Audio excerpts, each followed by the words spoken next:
I am 89 years old. When I was 53, a doctor told me my heart wouldn't make it to 70. He was wrong and died before I did, 5 years earlier. I'm still here, sitting by this window, eating porridge at 7 in the morning. And I know what you want. Everyone wants the same thing. The first question, what I eat. The second, how much I sleep. Then pills, walks, fat, alcohol. Everyone expects a list. Neighbors around 65 look at me as if I have the code to a safe.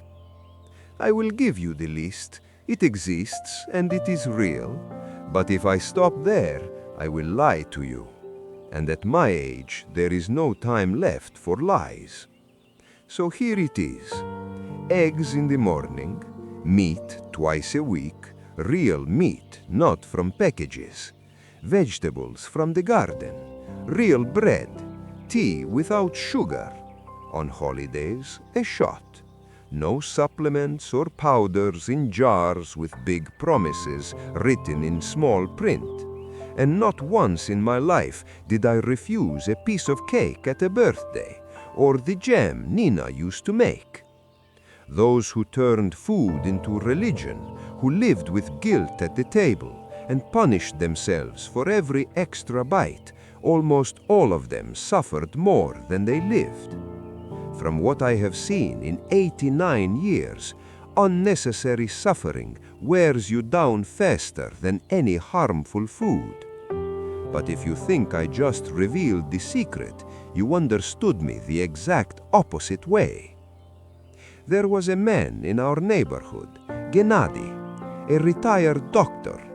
He kept a notebook, wrote down everything he ate every day for 20 years. When people asked, "How are you?" he answered with numbers. He died at 79. His wife, Galina, told me at the funeral. In his last years, he lived in constant fear.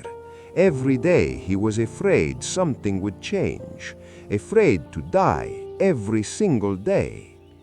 I walked home thinking, was that living or just not dying yet? The difference is huge, and that difference has stayed with me all these years. Let me say something almost no one says out loud. Part of why I lived this long is luck. My father lived to 88, my mother to 83. The body I was born with got a reserve from them that I did not earn. I could tell you this is all discipline and the right choices. It would sound nice, but it would be a half-truth. And the half-truth is the worst thing there is. It has enough truth to be believed, but not enough to find the rest. When I retired at 66, I quickly understood retirement kills faster than any disease if you don't know what to do with it. Nina told me that one winter morning while I sat in this chair staring at the wall. Without shouting, "Vasya, 3 months in that chair, you already look like furniture. Go do something, you're still alive." I got offended.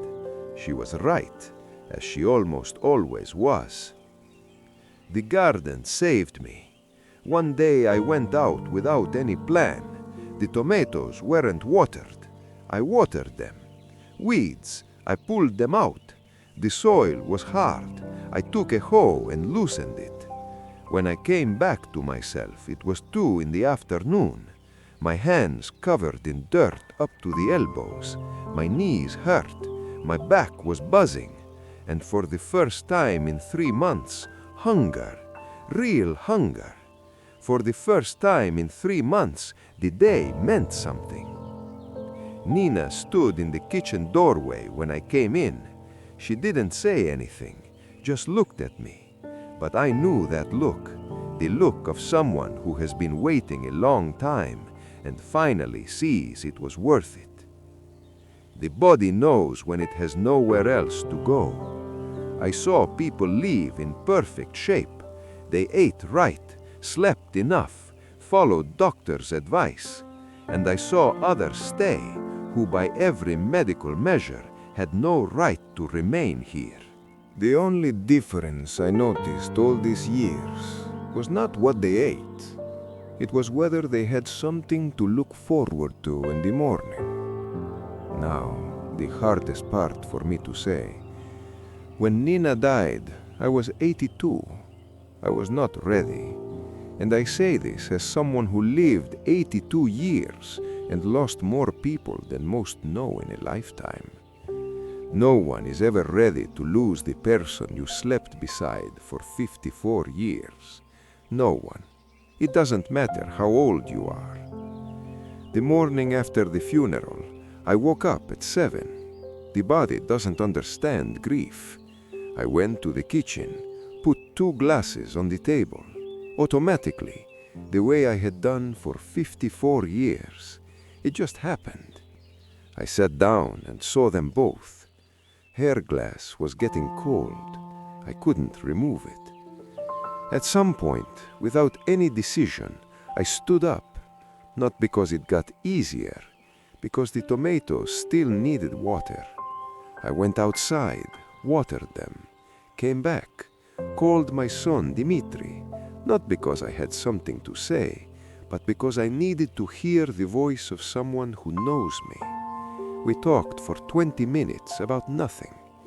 In those 20 minutes about nothing, I found enough reason to get to the next day. That's all. You don't need more most days. Loneliness is not just sadness. It is a physical weight that settles in your body like cold in your bones in winter. The years when someone was beside you asking, "How are you?" and waiting for a real answer were better than years with perfect habits and a well-kept garden. Today I woke up at 7, made porridge, went outside. I can't bend like before, can't kneel in the soil anymore. But I can still look. I can still feel the morning air before the day warms up.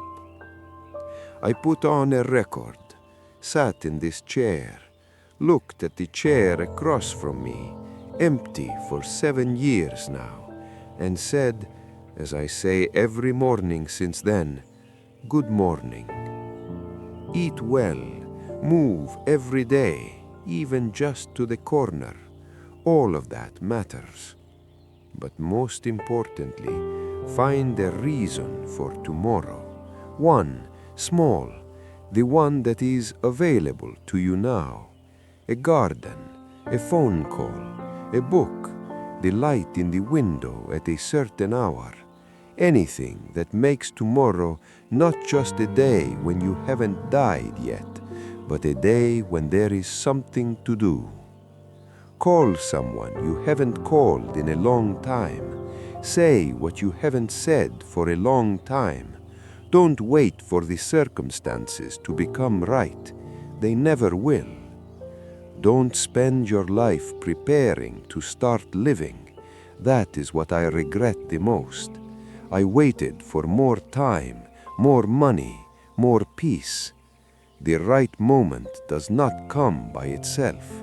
You decide that this moment, this one, right now, is good enough to fully be in it. In a few hours, the light will enter this window, as it does every day. I will be here. The glass across from me is still empty, and I still say good morning to her. That is life, not the one you wait for, but the one that is already here.